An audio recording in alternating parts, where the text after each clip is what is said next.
Set this one plane on fire. It was a sea of flame, and one of the men in the waist window was trying to get out of the flames. He was one of the members of that slept in the same barracks that my crew stayed in. He so hard to try to get out of the flames. It was just coming right out of the window and all around him. I had to watch him jump out the window. He pulled his parachute. His body and his parachute was on fire. I just imagine, I can't imagine how he felt or whether he was even alive on that 4-mile fall back down to Mother Earth. In that tail turret was a man that did not have to be on that flight that day. Ed Herman, he got wounded on the previous mission, and he got out of the hospital, was discharged from the hospital, and came back to the base just as the plane was getting ready to go on a mission. And he tried to get the replacement tail gunner to relinquish his seat so he could fly with his crew so they can finish their missions and go home all together. He convinced them to leave, and Herman took that seat. He too went down with the airplane. The airplane eventually exploded, and you can see that the tail turret was blown right out of the airplane, and he flew to the ground in that turret. This is some of the sights that the airmen had to endure. When the pilot and co-pilot together, when they got wounded, and we had to pull them out of the seats. Fortunately, on my crew, we had another fella, an enlisted man that was the flight engineer, and he was a civilian licensed pilot. He couldn't go to cadets, couldn't become a pilot because he was too old. But he would have the responsibility of bringing that plane back down. The pilots, fortunately, we never had the situation where both of the pilots were wounded, and we had no problem with it. But if we fly long enough, often enough, but something is bound to happen to you, and something does happen very suddenly. On the first high-level mission over Ploiești, my crew was selected as being a deputy lead. The only planes that I could see was the lead plane in front, me on the left side. If something happened to them, we were supposed to take over and lead the formation of about 280 bombers, B-17s and B-24s over to hit Ploiești. We hit the target and dropped our bombs.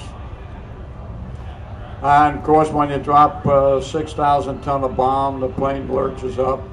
And immediately after that, the plane got another lurch up because a shell, anti-aircraft shell, went right through the center of the airplane, right between in the corner of the keel of the airplane and the main spar. Otherwise, we would have folded up, just like you've seen on that Discovery plane, to that one plane. I didn't know, but several shells come up and hit the plane after that. One knocked the leading edge of the wing off of between the fuselage and the inboard engine on the left side. The next shell come up alongside the nose turret that I was flying in and blew the plexiglass off it and knocked me out. And at that point, I didn't know what happened. I only know what I was told after that. The bombardier and the navigator were pulling me out of the turret and pinning my parachute on, and I came through a little bit, and they were slapping me in the face and being the clown of the crew. I wondered what in the world they were doing to even putting my parachute on. Well, I'm not going to use the language that they use, you dumb something. We're going to have to bail out. I said, why? He said, because the plane's falling apart. They didn't like what we did. Well, we all got out of the airplane. We were one of the very few full crews that got out of, everyone got out alive. Coming down on the ground, close to the ground, I guess we had to go out somewhere around 10, 15,000 feet. We were in a little mountainous area near the little town of Detached, about 60 miles from the oil fields. I landed on the side of a hill, and I was in an oscillating position, and I come down and slammed that way and knocked my knees incapacitated. I had quite a job of trying to stand up. I managed it, and there was a lot of farmers there taking care of their crops, their orchard, and little kids there. Before we ever went over Romania, we were always cautioned that if we ever get shot down, we have to convince the Romanians that we're an American, that I was an American. If they ever thought that I was a Russian, they would kill me right away. That was the temperament between the Russians and the Romanian people, the Romanian soldiers. But I convinced them, and they come over and they started to shake my hands. The kids were patting me on the back and a lot of things like that. And I said, oh boy, I'm with the partisans. I'm going to get back pretty soon. Well, there it is. In all languages, I guess they all have a Murphy, and my Murphy was 3 bearded men come up behind me, grabbed my arms, and tied my hands behind my back. And that was the way, first time I could say, if you excuse my language, I really knew how to say, oh shit. But in front of me was an elderly man that had a sad look on her face with her hand on her cheek, and suddenly she lunged toward me. As God is my witness, this is what was in my mind when I saw her run toward me, that this is the end of life for me on this planet. But she passed me, and I looked out in the corner of my eye, I could see her beating on somebody just behind me. I slowly turned around, and there was a man with a 3-foot axe over his head, ready to plant it in my skull. Looking up at that axe, it was about to drop. My legs collapsed again. And the bearded men, they helped me and did everything they could so I could end up and move my legs a little bit and got me to stand. Then they started to walk up the hill, and down the other side we ran into my radio operator and the tail gunner. And the tail gunner had sprained his ankle. Then they took us to a little village and put us in the little village jail. And while we're in there for a little bit, and of course they got the guard inside there pointing the gun at us, a couple of guards outside. And suddenly the door opened, they brought in this beautiful young lady. I guess she was about 30. She looked like Lana Turner, with flowing blonde hair, speaking the perfect King's English. And her question to us was, why are you bombing our little country? We did nothing to you. I couldn't answer that. And I asked her, I said, are we prisoners? And she got very indignant and said, why, of course you're prisoners. I said, are we prisoners of Germans or the Romanians? She says, you're Romanian prisoners. King Michael will not allow anybody to take our prisoners away from us. But a little while later, they brought in that man that wanted to put the axe in my skull. And she told us that, or told me that he wanted to apologize for putting that axe in my skull. I said, would you ask him if he would tell us why he wanted to put the axe in my skull? And she asked him and said, the 10 days or 8 or 10 days before that day, there was a fierce air battle over their little village and the town of Pitești. And it was chased 2 of his children into their home to get away from the shrapnel that was coming down from the guns, the bullets, flying all over the sky and coming down. He wanted to chase them into their home to protect them, but it didn't prevail. Both his children were killed. And I did not want to add to his sadness of losing his 2 children if I wanted to tell him that I was on that air raid and I was a participant in that air battle.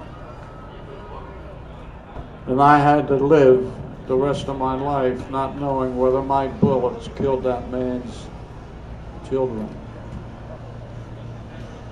And more so that woman who stopped him from putting the axe was his wife. It was her. She was sad too about losing the 2 children, but I didn't know it until after I was told the story of it. This is just some of the things that you flying in a war, getting wounded, shedding your blood, that you have to accept. And accept what we did. Soon they put us into a regular prison camp, and I was one raid before then, the low-level raid. There was 130 prisoners that were up in a sort of a country club up in the mountains. And there was about 40 or 50 in there that were shot down on 2 weeks before we got shot down that day. And they put us in this room, and it was one room where we got locked into it, and they had a lot of beds in there.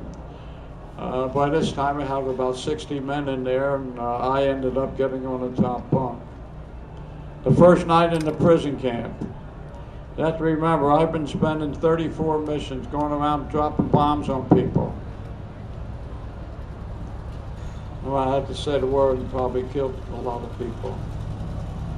And I never gave it a thought. A thought was in my mind of what we were doing, that a lot of people are dying. But I couldn't let it bother me. We had to finish the war. But the first night in that prison camp, I was awakened after I finally got to sleep. Well, the guy that was sitting, bunking right alongside of me, and he says, "Hey, buddy," he said, "we got to get up." Why? Why do I got to get up? He says, "There's an air raid on. What do you want me to do? Stop it?" I looked out the window, the steel barbed wire on the windows, and looked at the whole city was lit up like daylight with all the lights. The British do a funny way of bombing. The first plane over lights up the target area with yellow flares. The second plane comes over, identifies the targets, and drops green flares. All succeeding bombers come in and drop their bombs in the middle of the green flares. And guess who's in the middle of the green flares that night, that first night in the prison camp? But one lesson learned: we were dropping bombs on people, never giving a thought what people were doing to try to survive those bombs coming down. We spent several months in the prison camp. We had larger quarters because so many people were being shot down. And I was getting into my bunk one time, and this sergeant of the guard come in and he was saying, going like this, "Pace, pace, peace, peace." I pushed him away, and he come back and he says, "Pace, pace." He says, "Maduka casa, dadukia casa." I'll never forget those words. He says, "Peace." He says, "I'm going home." And he pointed at me, he says, "And you're going home." King Michael had ordered the Germans out of his country. The commander said he would go. And we were told not to leave the prison camp because the Germans are going to try to capture us prisoners, use us as hostages on our retreat from Romania. Well, we didn't leave that night, but the next morning we thought that everything was fine. It was a sunny day, and people come in. People were mulling around our prison camp, trying to get a look at us and see us and everything. All of a sudden, here comes a Messerschmitt 109 to drop a bomb right on our prison camp, right in the middle of the courtyard that we had. The next plane come in there. Before he came in, we had this one building that had an infirmary with our wounded buddies in there. We took all the stretcher cases out and moved them a block away into a concrete building and into the basement of a building that had a shelter for the wounded.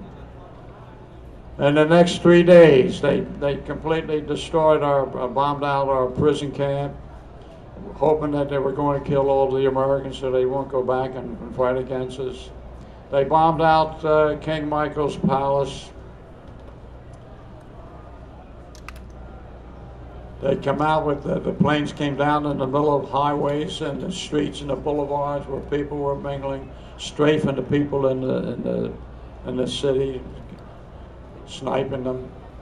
And this is what the Romanian people had to put up with the Germans. Finally, their army succeeded in cleaning out the snipers and stopping that. But we had to get a message to the Allies that we were free. Finally, we found, and we did many ways, and I've written about it.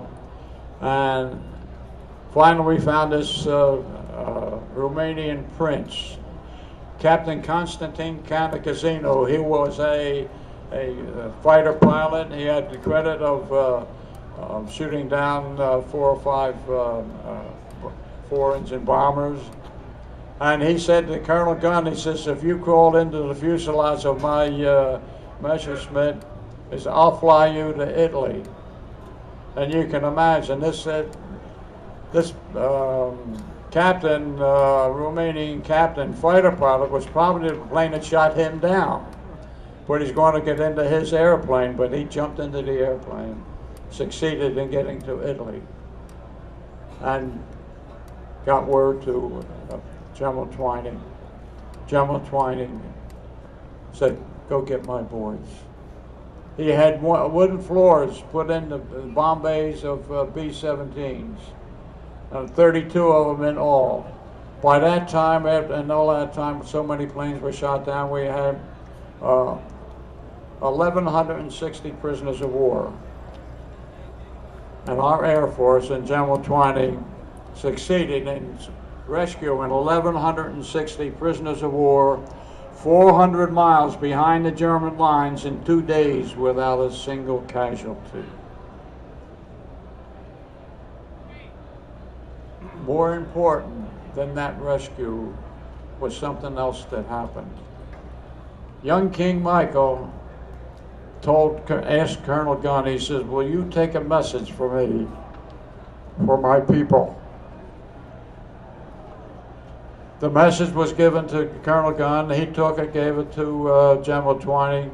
General Twining sent it on to Eisenhower. Eisenhower sent it to Churchill and Roosevelt. And that message was, Please don't let the Russians occupy Romania. They are going to slave my people. Roosevelt and Churchill said no. With that no, the Romanian people had to experience 45 years of the cruelest dictatorship that ever existed in that part of Europe. And we could do nothing to save those people. And yet, that woman saved my life that I could be here today. Ladies and gentlemen, in conclusion, I would like to ask everyone, we're here to try to pay dedication to the veterans of America, and to the people of America for what they did to bring that war to a speedy conclusion. I'd like every American to try to do what they can to try to change the tide in this country. At the end of World War II, we gave to the world a path to a world without wars. But obviously politicians didn't want to listen. Leon Coca asked, where have all the leaders gone? Ladies and gentlemen, let us go back to our homes and let's try to search out, and we the people of America can do it. Find the leaders that are going to stop these insane wars that are going on so constantly. Please do what you can. I love this America, and I don't want to see anything happen to it. This is the America that we love.